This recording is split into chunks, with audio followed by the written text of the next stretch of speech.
mis à cœur. Je suis dans les livres de Joël, chapitre 3. Cette parole, c'est pour une personne en ces lieux. Pendant que j'ai préparé ces temps de prière, le Seigneur m'a mis à cœur afin de libérer cette parole prophétique au nom de Jésus. La Bible dit dans Joël, chapitre 3, le verset 9. Publiez ces choses parmi les nations. Préparez la guerre. Réveillez les héros. J'aimerais dire à une personne, l'année 2025, c'est l'année de la guerre. Réveille-toi, toi qui dors. Réveille-toi, toi qui dors. La Bible dit qu'il s'approche, qu'il lui montre tous les hommes de guerre. Le Seigneur dit dans la Bible que le peuple doit se préparer. Parce que l'année qui commence, c'est l'année de la guerre. La Bible dit dans le verset 10, de vos oyaux forgés de épées, de vos cerfs de lance. Voici maintenant les paroles que le Seigneur m'a dit de vous dire en ces lieux. Que les faibles disent, je suis fort. Le Seigneur m'a dit de dire à une personne, peut-être tu te vois que tu es faible. Le Seigneur m'a dit, prépare l'année prochaine parce que l'année prochaine c'est l'année de la guerre. J'aimerais te dire, tu n'es pas faible. Tu es fort au nom de Jésus. Tu es fort au nom de Jésus. Que l'ennemi, les pensées qu'il est en train de te faire, de traverser dans ton esprit, ça c'est pas Dieu, c'est l'ennemi. Le Seigneur Dieu m'a dit de te dire que les faibles disent que je suis fort. Dites avec moi, je suis fort au nom de Jésus. Je suis fort au nom de Jésus. Est-ce que tu peux déclarer encore, je suis fort au nom de Jésus? Fort au nom de Jésus. Que le Seigneur nous bénisse au nom de Jésus. Est-ce qu'on peut acclamer le Seigneur Dieu de grâce?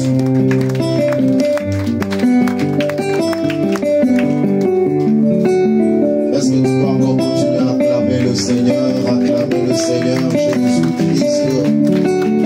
Gloire à l'Éternel. J'attends que la dernière personne puisse acclamer le Seigneur. Et vérifie bien que tu es en train d'acclamer Jésus.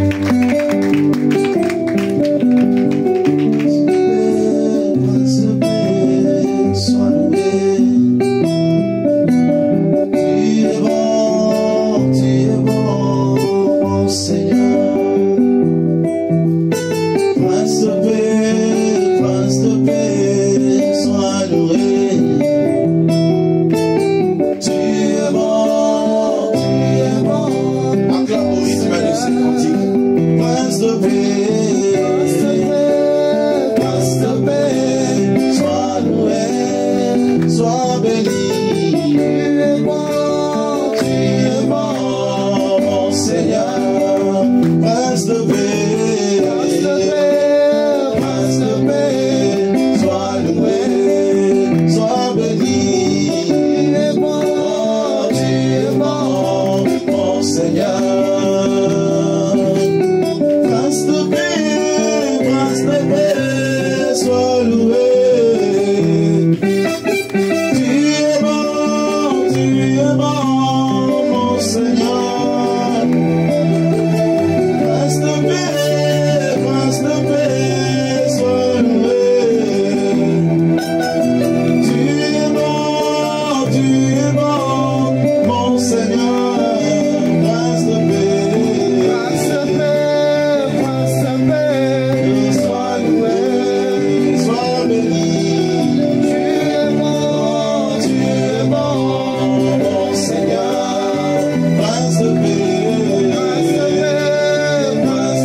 Reste toujours ouvert pour que la grâce, la gloire et la bénédiction se reposent dans la vie de tes enfants.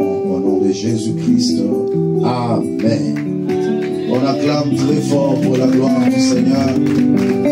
Non, vérifie que tu es dans. Est-ce que tu as donné le pain à une personne? Je ne sais pas si Dieu. Attends. Je trouve ça un peu bizarre que Dieu t'a gardé pendant toute l'année et c'est ça le main que tu acclames pour Jésus.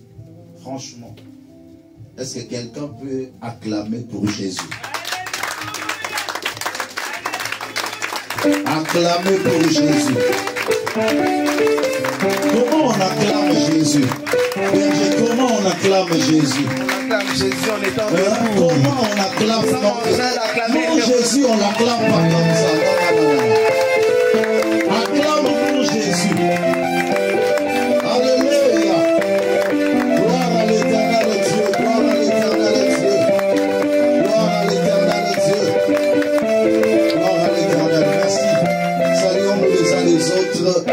Avec amour et avec joie, déclare une parole de bénédiction pour ton frère, ta soeur. Dis-lui que tu es béni, tu es heureux parce que tu es là. Cet après-midi, nous rendons grâce à Dieu de nous avoir accordé le souffle de vie. Amen. Psaume chapitre 139, versets 14 à 16. Psaume chapitre 139, versets 14 à 16. Suivez-moi très bien. Et soyez avec moi. Je veux résumer vraiment mon message pour une grande bénédiction pour une personne qui est venue cet après-midi. Amen. Amen. Vous avez appris le sujet de notre message, c'est l'écrit de la prédestination. L'écrit de la prédestination. Oui, j'allais dire vivre l'écrit de sa prédestination. Vivre l'écrit de sa prédestination. Lisez ensemble avec moi Psaume chapitre 139 versets 14 à 16. Y a-t-il des amoureux de la parole de Dieu ici? Gloire à Dieu. Je te loue de ce que je suis une créature si merveilleuse. Tes œuvres sont admirables et mon âme le reconnaît bien. Mon corps n'était point caché devant toi lorsque j'ai été fait dans un lieu secret, tissé dans le profondeur de la terre. Quand je n'étais qu'une masse informe, tes yeux me voyaient. Et sur ton livre étaient tous inscrits les jours qui m'étaient destinés avant qu'aucun d'eux n'existât. Je reprends le verset 16. Quand je n'étais qu'une masse informe, tes yeux me voyaient. Et sur ton livre étaient tous inscrits le jour qui m'était destiné avant qu'aucun d'eux n'existât. Parole du Seigneur. Merci. Suivez-moi très bien, j'introduis mon message par quelques mots seulement. Ce texte est un texte introductif. La Bible déclare, c'est David qui est en train de célébrer l'Éternel, de lui avoir créé comme une créature si merveilleuse. Je suis venu dire à quelqu'un cet après-midi que tu n'es pas inutile sur la terre, que tu n'es pas un fait d'hasard, mais tu es une créature si merveilleuse. Parfois, lorsque je te regarde, tu n'as pas encore atteint cette dimension de pouvoir se dire que moi je suis une créature si merveilleuse, mais cependant tu l'es. Tu es une créature si merveilleuse. Et que quelqu'un peut rassurer la personne qui est à côté de lui pour dire que tu es une créature si merveilleuse. Dis-le à ton frère. Alléluia. Tu es une créature si merveilleuse. Mais il dit ceci, mon corps n'était point caché devant toi lorsque j'étais dans un lieu secret, tissé dans les profondeurs de la terre. Quand je n'étais qu'une masse informe, tes yeux me voyaient. Frères et sœurs, David est en train de dire, quand j'étais encore une masse informe, vous savez, une masse informe, en réalité, on ne peut pas parler de l'existence. Il dit, lorsque j'étais encore une masse informe, vous savez, lors de la fécondation, on donne déjà un nom. Dès la fécondation, on dit l'œuf. Or qu'un œuf a déjà une forme. Et c'est quelqu'un qui est en train de comprendre. Mais David est en train de dire, lorsque j'étais encore une masse informe en réalité, ça n'existe pas encore. Mais il dit, tes yeux me voyaient. Mais je me pose la question, qu'est-ce que Dieu voyait? Parce que la personne en réalité n'existait pas encore. Mais Dieu le voyait. Pendant qu'il était encore une masse informe. Mais l'œil de Dieu était sur lui.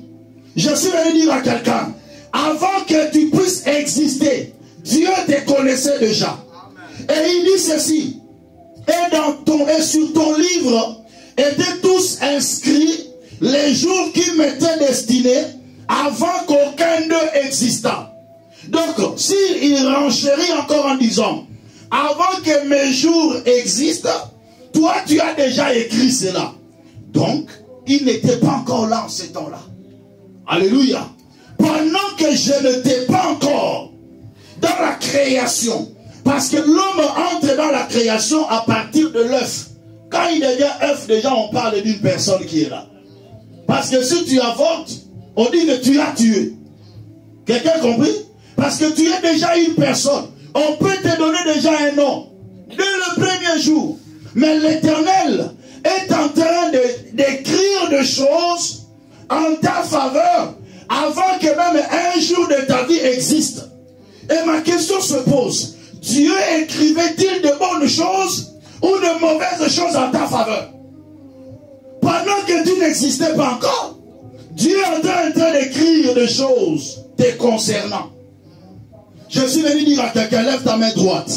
Sur les livres de Dieu, l'Éternel avait écrit de bonnes choses en ta faveur. Il n'y a pas de malédiction là-bas.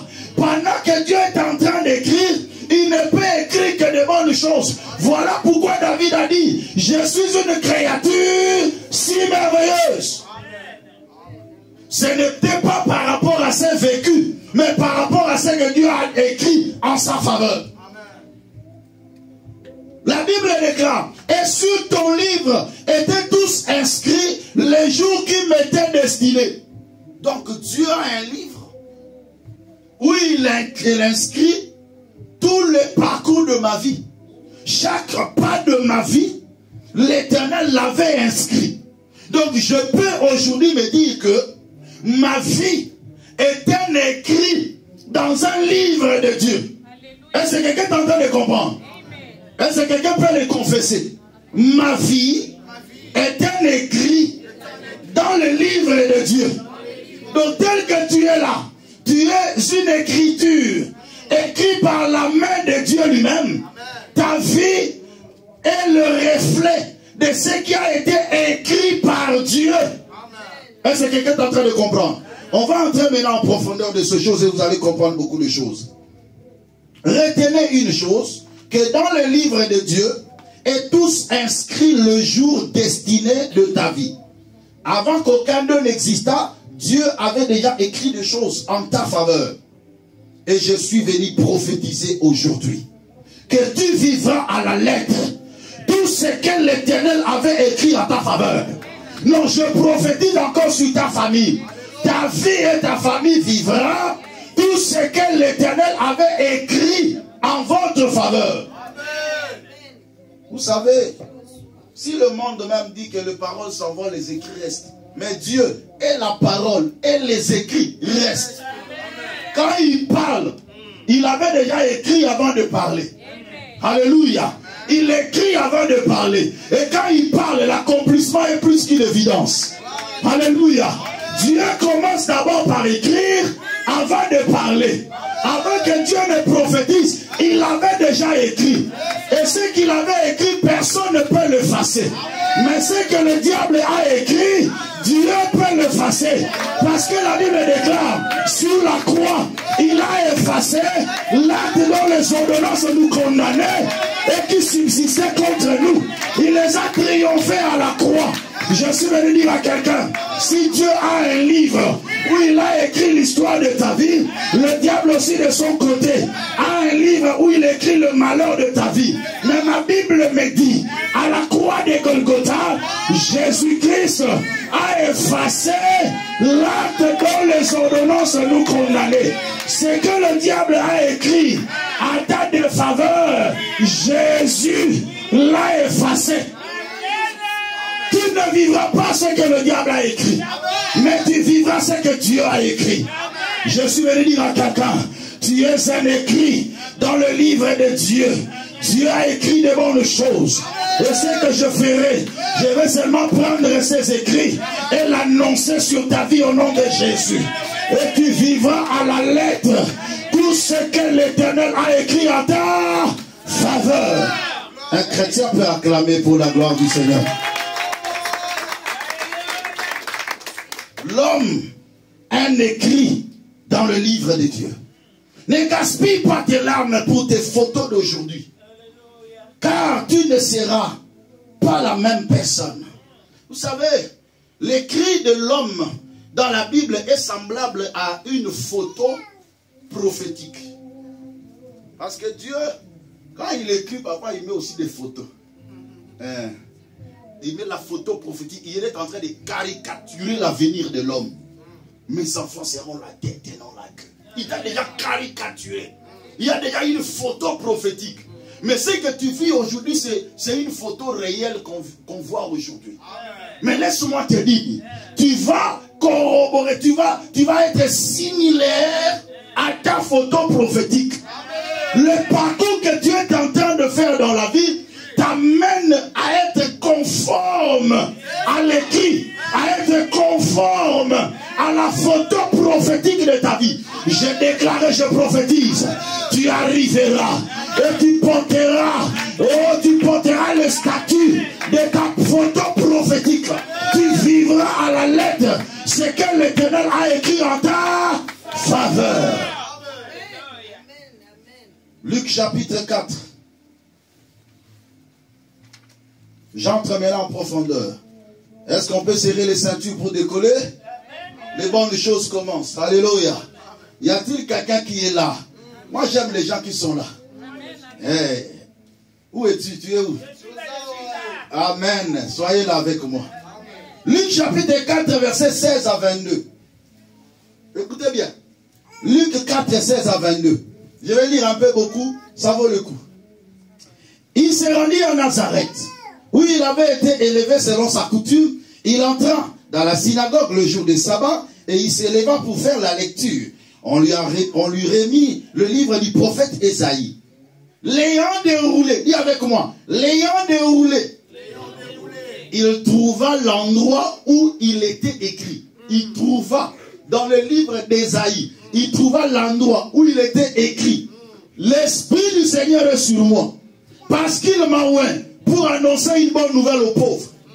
Il m'a envoyé pour guérir ceux qui ont le cœur brisé, pour proclamer aux captifs la délivrance et aux aveugles le recouvrement de la vue, pour rendre libres des opprimés, pour publier une année de grâce du Seigneur. Ensuite, il roula les livres et le remit aux serviteurs et s'assit.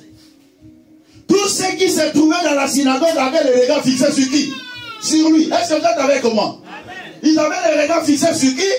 Sur lui. Alors il commença à leur dire, écoutez, j'aime cette parole bien aimée dans le Seigneur. Alors il commença à leur dire, aujourd'hui, cette parole de l'écriture que vous venez d'entendre est accomplie. Il a lu les choses. On lui donna les livres d'Ésaïe. Il le roula. Il cherche une place. Je vais vous dire pourquoi il est tombé là-bas. Alléluia. Mais il leur dit, après avoir lu, il dit ceci, cette parole que vous venez d'entendre est accomplie. Oh, et tout lui rendait témoignage. Il s'était étonné des paroles de grâce qui sortaient de sa bouche. Et il disait, n'est-ce pas le fils de Joseph? Comment il peut dire des choses comme ça? N'est-ce pas le fils de Joseph? Vous allez continuer, je vous en parle dans les détails. Verset 28. Verset 28 jusqu'au verset 30. Ils furent tous remplis de colère dans la synagogue lorsqu'ils attendirent ces choses. Et s'étant levés, ils le chassèrent de la ville et le menèrent jusqu'au sommet de la montagne sur laquelle leur ville était bâtie, afin de le précipiter en bas. Lisez-moi le verset 30. Mais, oh, allez-y, lisez. Mais Jésus passa au milieu d'eux et s'en alla. Ah! Est-ce que vous êtes avec moi? Alors suivez-moi, regardez-moi maintenant. La Bible nous parle de quelque chose qui va justifier mon enseignement d'aujourd'hui. Le Seigneur arrivait au temple. On lui remet le livre d'Ésaïe. Il déroula le livre. Il a déroulé. Il trouva une place. Mais la place où il trouva, il y avait un écrit en sa faveur. C'est-à-dire, ce que le Seigneur avait lu là, ça lui consternait. Est-ce que quelqu'un comprend bien? Donc, il prend là où il y avait sa page. Je vais dire à quelqu'un, chacun de nous a une page dans le livre de Dieu. Oh, tu n'as pas compris. Je dis que tu as ta page dans le livre de Dieu. Si le livre de Dieu est comme ça, chacun de nous a quoi? A sa page. Toi, tu peux être le page 50. Moi, je peux être page 100. L'autre page 200. Mais quand on déroule, celui qui est sur la page 50 reçoit avant. Celui qui est sur la page 100 reçoit après. Et après la page 150. Mais celui qui est sur la page 50 ne reçoit pas ce qui a été prévu pour celui qui est sur la page 100. Je suis venu dire à quelqu'un, quand quelqu'un est béni avant toi, dis gloire au Seigneur, parce que c'est sa page. Moi aussi ma page arrivera. Je suis venu dire à quelqu'un, n'envie pas les autres, ton tour va arriver. Ne te donne pas la peine quand les autres prospèrent. Ils ne te dépassent qu'en ancienneté. Il ne te dépasse qu'en ancienneté.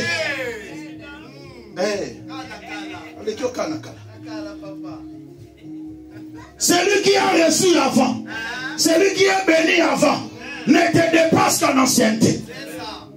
Parce que toi aussi tu as ta page. Et le jour où ta page va arriver, tu vivras aussi ta bénédiction. Mais comment tu envies l'autre? Dieu te réserve des grandes choses. Dieu te réserve une forte gloire. Mais pourquoi envier l'autre? Dis merci Seigneur, parce que c'est sa page qui est arrivée. On est en train de dérouler. On est en train de dérouler. Ma page aussi va arriver. Pendant que le Seigneur déroulait, il trouva sa page. Et il lit à haute voix ce que le concernait.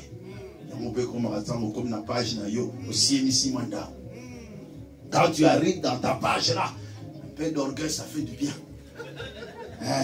Quand Dieu te bénit, il faut manger. Quand Dieu te bénit, il faut s'habiller. Quand Dieu te bénit, il faut se réjouir. Parce que c'est ta page qui est arrivée. Qui a dit amen? Je n'envie pas les autres, j'attends ma page. Et le jour où ma page arrive, je commence à vivre mes écrits.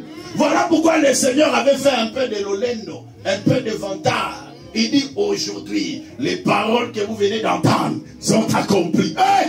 Il dit mais oh petit, toi tu es le fils de Joseph. On te connaissait, alléluia. Vous savez bien aimé dans le Seigneur, avant l'accomplissement des écrits, Jésus-Christ était fils de Joseph.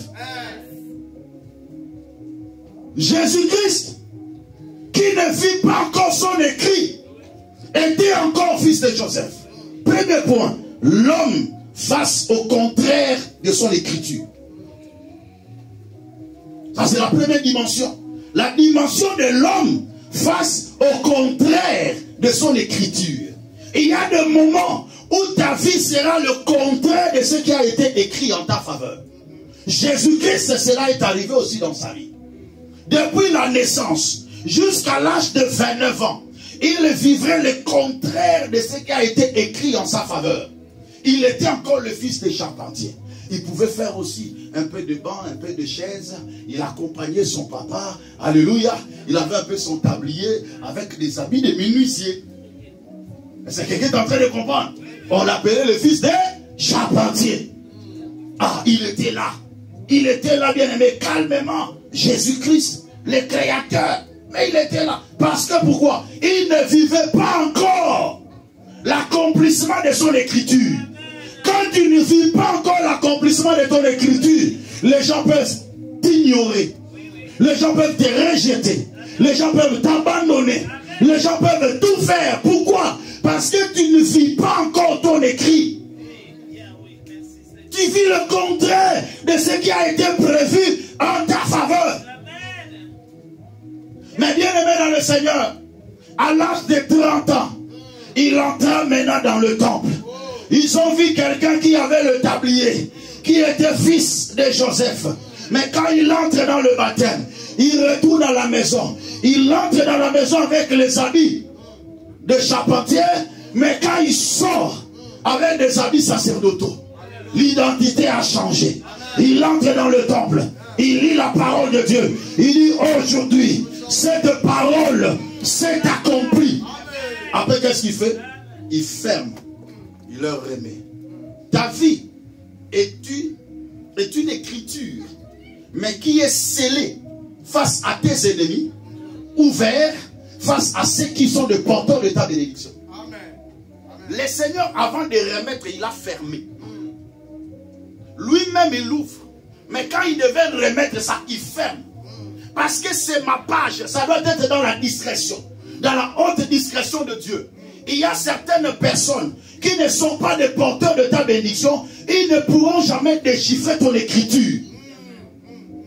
Il n'y a que des mages qui peuvent déchiffrer l'étoile afin d'apporter les bénédictions. Mais Hérode ne pourra jamais déchiffrer l'étoile.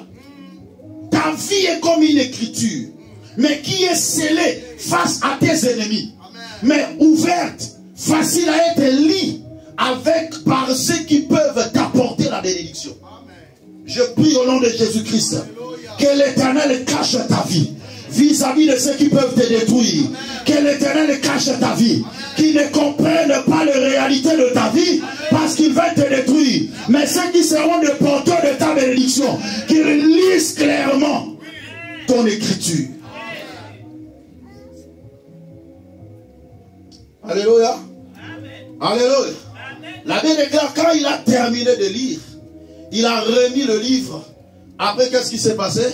Il est allé s'asseoir en disant, maintenant, tout ce que vous venez d'écouter là est accompli. La Bible déclare, ces gens-là s'est mis en colère. L'objectif du diable, il ne veut pas que tu vives l'accomplissement de ton écriture. Il ne veut pas que tu vives ce que Dieu a prévu pour toi. Il s'est mis en colère. Quelqu'un qui lit quelque chose, il s'approprie de ça. Pourquoi vous vous fâchez? Et la Bible déclare, ils le prirent et ils le chassèrent. Ils commencent à pousser Jésus. Ils commencent à pousser Jésus. Mais vous savez ce que j'aime, c'est quoi? La Bible déclare, quand ils sont arrivés sur la montagne, ils ont voulu le précipiter. Jésus passa au milieu d'eux. Jésus a fait quoi? Il passa au milieu d'eux. Je vais parler ça doucement, écoutez bien, doucement. Il passa au milieu d'eux. Mais c'était sur la montagne, n'est-ce pas? Hein? Vous êtes avec moi? C'est sur la montagne. Mais on peut dire que Jésus-Christ a fui. On peut dire ça. Oui, nécessairement, il a fui. Parce que si on l'avait précipité, c'était sur la montagne. Si on l'avait précipité, il allait mourir ou pas? Il allait mourir. Mais le problème maintenant, c'est quoi? Cette montagne-là et ce genre de mort-là, ce n'était pas ce qui était écrit en sa faveur. Il était venu bel et bien pour mourir, accomplir le salut, mais pas sur cette montagne. Pas ce genre de mort-là. Je suis venu dire à quelqu'un, il y a plusieurs montagnes qui sont destinées pour plusieurs personnes. Mais toi, tu as une montagne dont il est écrit dans la parole pour toi. La montagne, c'est quoi? C'est l'image des difficultés. C'est l'image des réalités de la vie. C'est l'image de combat parfois, mais c'est aussi l'image de l'élévation. C'est quelqu'un qui est en train de comprendre. Alors chaque montagne, ce n'est pas la montagne propice pour que toi tu meurs là. Est-ce que quelqu'un a compris? Jésus-Christ, quand on l'amène sur cette montagne, il regarde la montagne et dit non, non, non, non, non. Ça, c'est pas ma montagne. La montagne dont on a parlé, ce n'est pas ça. Ce qui a été écrit à ma faveur, ce n'est pas ça. Je déclare et je prophétise. Tu ne mourras pas sur la montagne de pauvreté. Tu ne mourras pas sur la montagne de maladie. Tu ne mourras pas sur la montagne de célibat. Tu ne mourras pas sur la montagne de stérilité. Parce que ce n'est pas ta montagne. Ce n'est pas ce que tu as écrit à ta faveur. Jésus-Christ, ce qui était destiné pour la mort, mais il a fui parce qu'il a dit non, non, non, non. Ça, c'est pas ce qui est écrit à ma faveur. Je dois vivre mon écriture. Dans l'écriture qui me concerne, je ne devais pas mourir ici. Et ce genre de mort n'apportera rien dans l'humanité. Ah, ça n'apportera rien. Il y a certaines morts, tu ne peux pas mourir comme ça. Il y a de certains styles de vie qui ne sont pas propres à toi. C'est des montagnes. Si ce n'est pas écrit pour toi comme ça, refuse cette montagne. Jésus a quitté le ciel pour venir mourir. Mais il dit pas ce genre de mort. Ce qui a été écrit à ma faveur, mais pas ça. Nous savons que nous tous nous allons mourir. Nous le savons. Mais dans quelles conditions? Je refuse de mourir pauvre. Je refuse de mourir malheureux. Je refuse de mourir dans l'abandon. Je refuse ça. Parce que ce n'est pas ce qui est écrit à ma faveur. David a dit, j'étais jeune, j'ai vieilli, je n'ai pas vu le juste abandonné de Dieu, ni ta postérité maintenant le bien. Je déclare, je confesse, je ne mourrai pas en laissant mes enfants manier le pain. Qu'est-ce qui est écrit en ta faveur?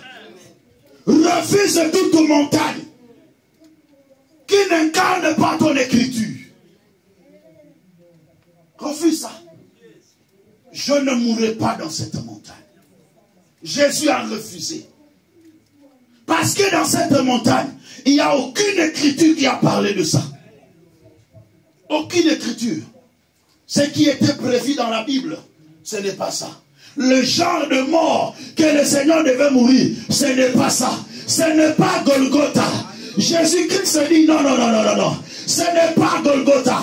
Il a vérifié que cette montagne, ce n'est pas Golgotha. Il a été écrit à ma faveur que je mourrai à Golgotha. Mais ça, ce n'est pas Golgotha. Pourquoi? Parce que Golgotha, ce n'est pas un lieu d'humiliation. Mais Golgotha, c'est la montagne de la victoire. Mais ici, c'est l'humiliation. Les deux sont des montagnes. Mais cette montagne, c'est l'humiliation. Cette montagne n'apportera rien dans la vie de mon peuple. C'est à Golgotha.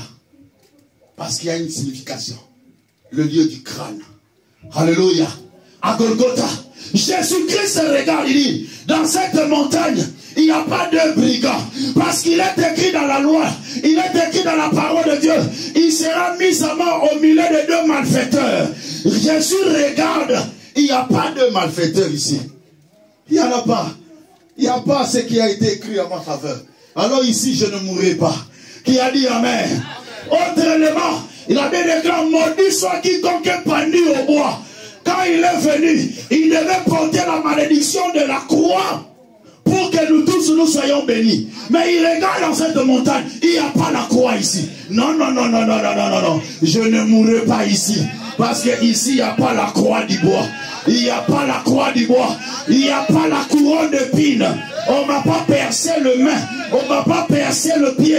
On ne m'a pas percé la côte. Parce que c'est par même être sûr que mon peuple sera guéri. Si je meurs ici, mon peuple ne sera pas guéri. Si je meurs ici, je ne porterai pas la couronne d'épines qui est l'image de la pauvreté que le Seigneur a pris de la terre. Cette montagne n'apporte rien.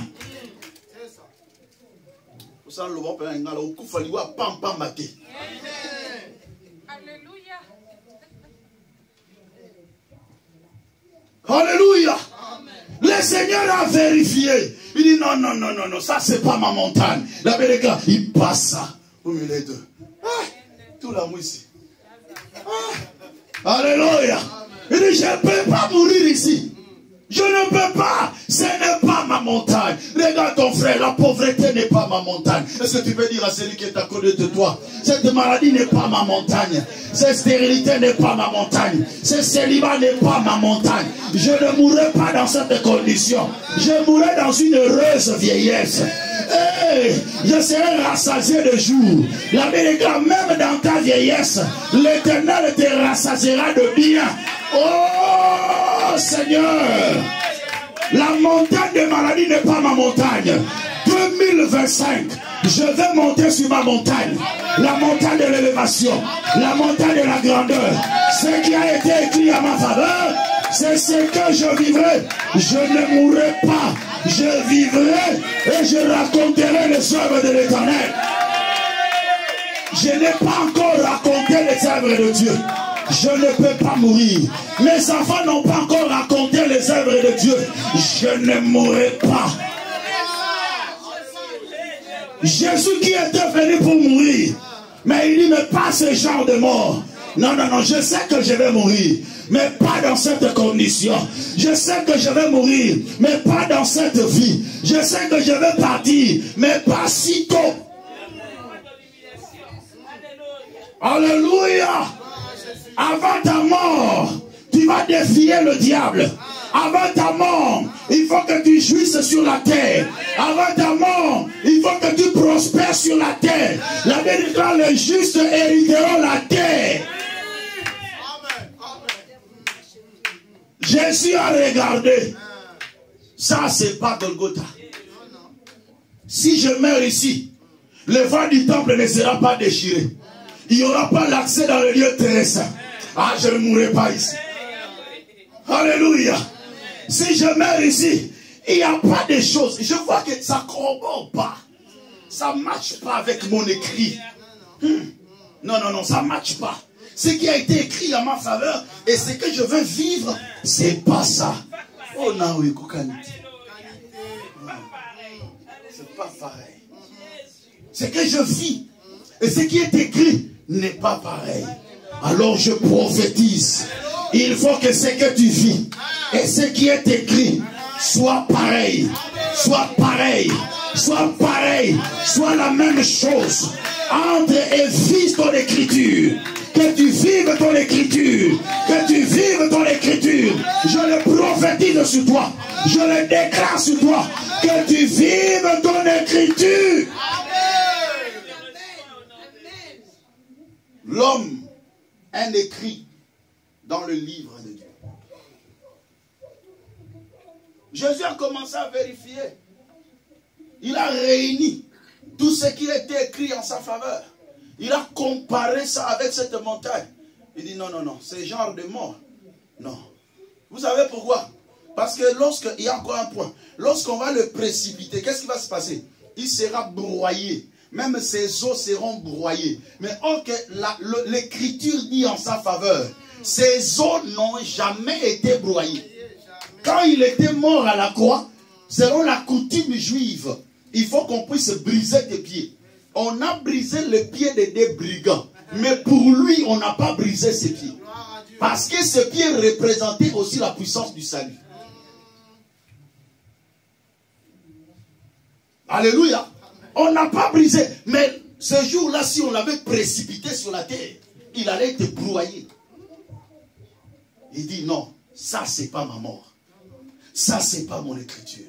Mais le jour qu'il était à Golgotha, alléluia, quand il est arrivé à Golgotha, il a dit déjà, c'est votre temps. J'étais avec vous, mais vous n'avez pas posé la main sur moi. Mais maintenant, c'est votre heure. Votre heure est arrivée. Pourquoi? Parce qu'il s'avançait déjà de Golgotha. Il voyait comment il s'avançait de Golgotha. Parce qu'il était sur la montagne de Gethsemane et il a vu Golgotha. Il dit, Père, si c'est possible que tu éloignes de moi ces coupes, mais non pas ma volonté, mais que ta volonté soit faite. Ce qui a été écrit à ma faveur doit s'accomplir. Là-bas, j'ai fui parce que ce n'était pas pour moi. Mais ici, j'accepte. Alléluia. Ici, j'accepte. Il arrive. C'était quoi? On lui fait porter la croix du bois. Il dit Amen. Oh, Amen. à Golgotha, il dit Amen. On l'étale sur la croix, on le perce, il dit Amen. On le perce, il dit Amen. Mais où sont les brigands? Les brigands sont là, de deux côtés. Il dit Amen. Encore, qu'est-ce qui se passe? La couronne d'épines. Un soldat poussé par le Saint-Esprit est allé ramasser des épines, le format en forme de couronne. Or que dans le jardin d'Éden, la Bible déclare, à cause de toi l'homme, le sol sera maudit. Il te produira des épines et des ronces. Et c'est à force de peine que tu en tireras ta nourriture. Et lors de la croix, il a fallu que cela puisse être enlevé, afin que toi tu sois béni. Parce que des épines apportaient la pauvreté. La Bible déclare, lui qui était riche, nous qui étions pauvres, mais il s'est fait pauvre à la croix, afin que par sa pauvreté, nous puissions nous enrichir. Je déclare que tu es béni de Dieu au nom de Jésus. Ce soldat a fait la couronne d'épines, il vient le poser sur sa tête. Cette couronne d'épines avait double action dans la vie de Jésus. 1. Enlever la pauvreté. 2. Aller les blesser sur la tête afin d'apporter les guérisons de toute maladie liée à la tête. Parce que c'est par les maîtresses de Jésus que les malades sont guéris. Le corps humain a 3 parties, la tête, les troncs et les membres. Et dans la croix, les 3 parties du corps étaient affectées par des plaies. C'est pour apporter la guérison à tous ceux qui étaient malades et à toute catégorie de maladies. Je déclare au nom de Jésus-Christ que toute personne qui est malade soit guérie au nom de Jésus. Même cette maladie était déclarée incurable, mais l'Éternel te guérit au nom de Jésus-Christ de Nazareth. Le Seigneur est en train de vérifier tout cela. Il vérifie. La croix d'ivoire, ok. Golgotha, ok. Les plaies partout dans le corps, ok. 2 brigands côté, ok. On avance ou on n'avance pas? Non, on avance ou on n'avance pas? Est-ce qu'on est en train d'avancer bien? Quand il vérifie toutes ces choses, il approuve l'écriture et il dit, tout est accompli. Mais qu'est-ce qui est accompli? Ce qui a été écrit en sa faveur. Je déclare, il y a un tout accompli pour toi aussi. Toi aussi tu diras, tout est accompli. Non, je dis, toi aussi tu diras, tout est accompli. Je prophétise, il y a un tout accompli pour toi aussi. Tout est accompli dans tous les domaines de ta vie, dans le nom puissant de Jésus. Quand il approuve cela maintenant, en disant tout est accompli, à la fin des comptes, il dit, Père, je remets mon esprit. Je remets. Parce que la mission est accomplie. L'écriture est accomplie. Mais pour toi, tu ne rendras pas l'âme si tout est accompli n'est pas encore prononcé. C'est toi-même qui dois le prononcer. Non, non, ce n'est pas une autre personne qui va le prononcer pour toi. C'est toi-même qui va le prononcer. Aussi longtemps que tu n'es pas encore satisfait. Papa, on a ton idée. Je ne suis pas encore satisfait. Je n'ai pas encore dit tout est accompli. Quand je dirai tout est accompli, c'est alors que je vais rendre l'âme. Nous les hommes, nous rendons l'âme. Mais lui, il avait rendu l'esprit. Moi,